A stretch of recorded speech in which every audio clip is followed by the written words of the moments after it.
Hey everybody, happy Sunday and welcome to Mike's Laboratory. I hope everyone has had a great holiday and I hope you all are faring well, had a happy and safe time. All my best to you and your families, and as always, thanks for watching and thanks for subscribing. I really appreciate it. It's 10 below zero here in southeastern Wisconsin. It's a little cold down here in the old shop, but things are still going on full steam. All right. Little bit before I get started on some cool things I'd like to show you. What I plan to do this year with the channel is concentrate more on custom stuff, things that I've had in the works that I've been working on that I haven't completed yet, showing you how those things are going. A little less on the fixes since I have covered most of the basics so far on the channel.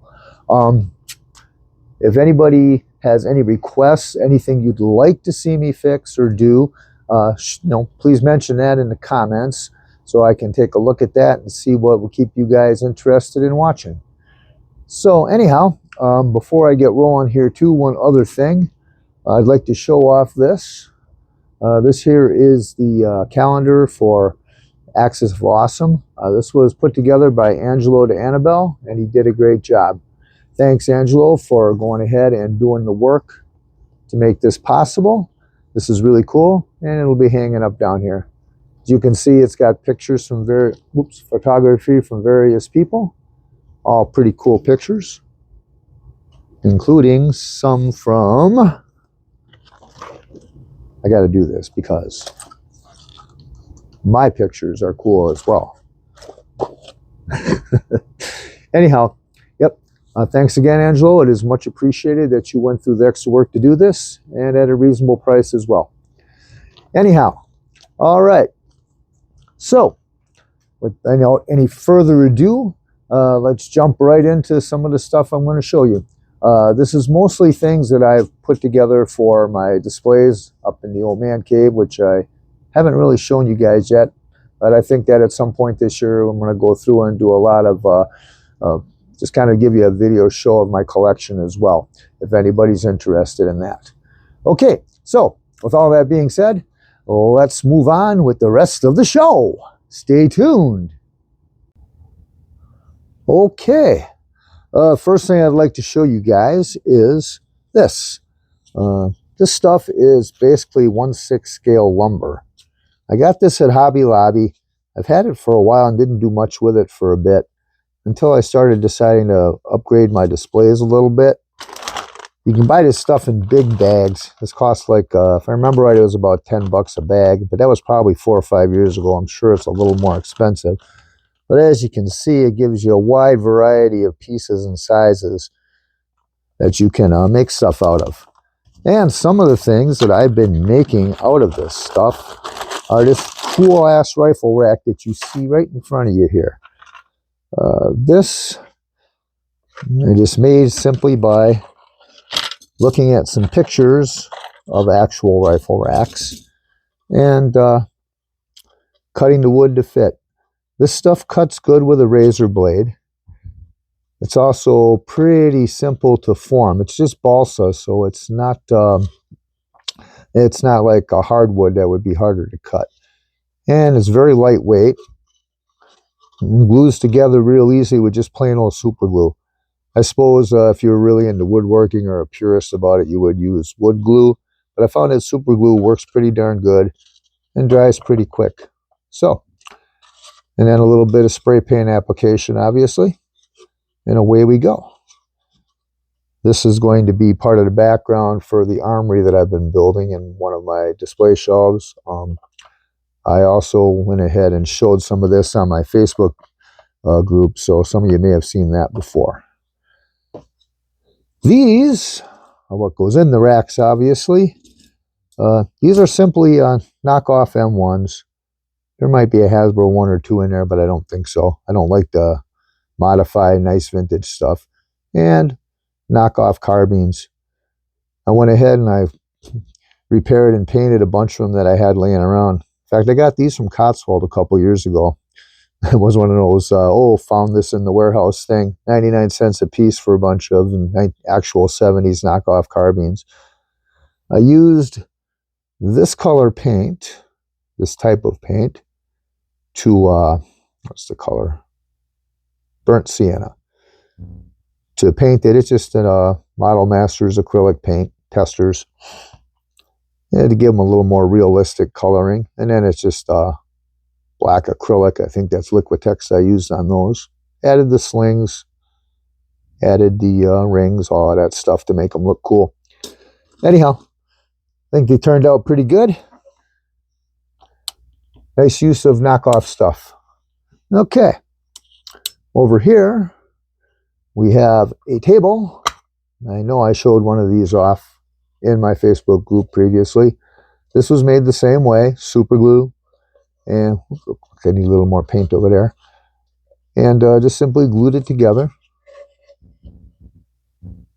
Pretty simple to make, pretty easy to do. Something that anybody could make or do. And this will look pretty nice in the old armory setting as well, I believe. The next thing that I made here with the wood is these. These are obviously ammo crates. These are Jim Egner's 3D printed shells for the cannon that goes with the 5-star Jeep. It's a 105 millimeter recoilless rifle. Yeah. Jim does a really good job with this kind of 3D printed stuff. These look pretty good. Pretty much exactly like the originals. And all I did was just size the wood to fit 2 of them per box. The handles for these I made, let's see, they're a rope handle. I made these out of this stuff. This is just simply braided, or not braided, excuse me, twisted cotton string. It looks nearly identical to the ropes on several other Joe items. The one that comes to mind right away is the sled from Deep Freeze or the Abominable Snowman set. I used this stuff to replace the rotted and messed up ropes on my 2 pieces like that. And it worked out pretty well. You can see how much you get on here. I bought this at Hobby Lobby as well, but I'd be damned if I remember how much the price was. Okay. I have about 10 of these shells, so I intend on making a couple more of these boxes. And as you can also see, I decided on this design for them. And it's slightly different than this one. All I did was I went online and looked up what ammo crates looked like during World War II. And I kind of varied a little bit to fit what I wanted to do. So, anyhow, pretty cool. All right. Next up, Dr. Quest. This guy is a repro foreign head. And I used the repro one simply because he looked a little more in the face like Dr. Quest as opposed to just the standard repro head. And as you can see, it's a simple flak job with the iconic beard of Dr. Quest. Repro clipboard. I'll be darned if I can remember where I got the lab coat. And I used just some classic collection clothes to fit him out here. Used a short sleeve shirt so it wouldn't be a pain in the neck to drag it down the sleeves here. And a couple of Cott's boots. And the tie, I think, is from the Timeless Collection Secret Agent set. Well, anyhow, I give you Dr. Quest. And some other things I got here that I've been playing around with, because another part of the dioramas that I'm making within my display, another one's going to be like a laboratory slash medical bay. This is from the Barbie Be Whatever You Want to Be series, I think it's called. This one was a chemist. So a little bit of paint to get rid of the pink. And since it's 1/6 scale, it's pretty serviceable for Joe. This stuff comes out. Whoops. And as you can see, halfway decent 1/6 scale accessories. Little microscope. And a sink. I noticed this too. A couple of these Barbie sets like this come with these neat little laptops. I already scraped off the Barbie screen off of there, but with a little paint and a proper sticker to represent a Adventure Team G.I. Joe / thing, these will be pretty cool as well. I got a couple of these laying around from that kind of stuff. So anyhow, that is basically a quick overview of what I'm doing for my dioramas upstairs. And I got one more thing to show you, courtesy of Andrew Hasara. You guys know him as Andy in Indy, no doubt. He sent me these. These are obviously 3D printed muscle body parts. And Andrew asked me to go ahead and check them out and see how well they worked and see what we can do with them. These are really well done. I'm pretty impressed. They're pretty solid. I don't believe that these would break very easily. The MB kits that he also made, these are the shoulder joints for those of you who are familiar with the MB kits. Not sure what type of plastic this is. I do know that 3D printing, which I don't do yet, you can use flexible filaments to make stuff like this. But it fits right in there pretty good, like it's supposed to.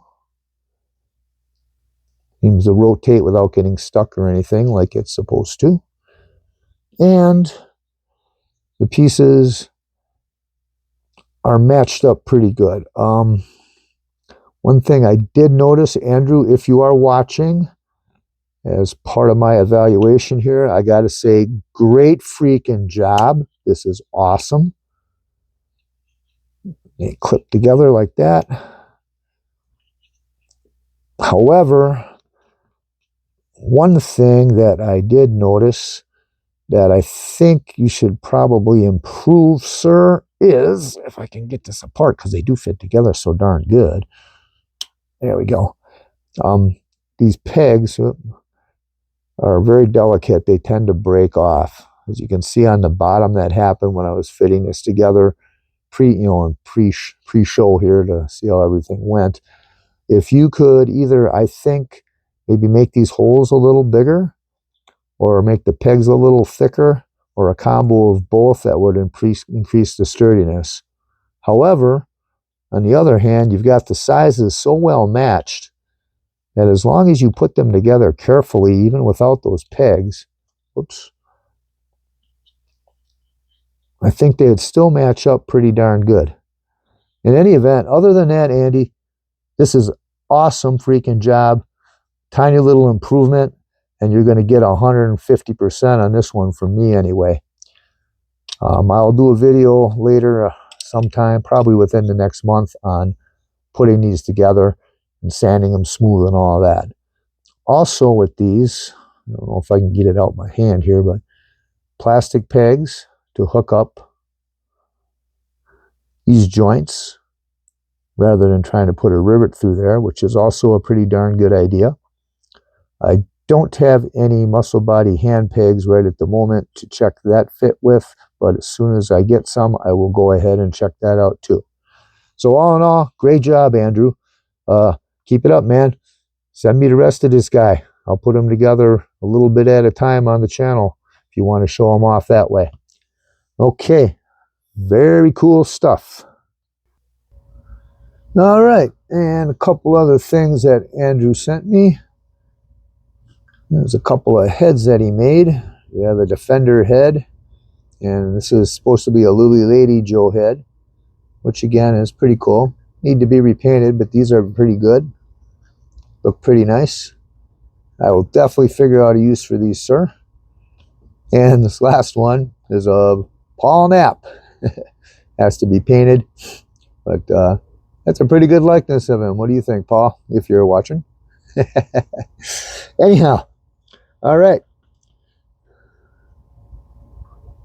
All right. So anyways, guys, there's a quick little video for you today. Some upcoming stuff and some stuff I've been doing.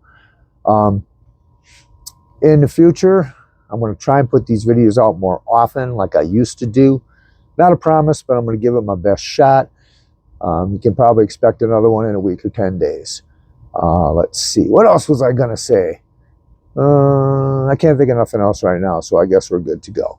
All right, you guys have a great rest of your weekend. Stay safe, stay warm, especially if you're dealing with temperatures like we're dealing with here. And take care of yourselves, and thanks again for watching. We'll see you next time on another episode of Mike's Laboratory. Enjoy!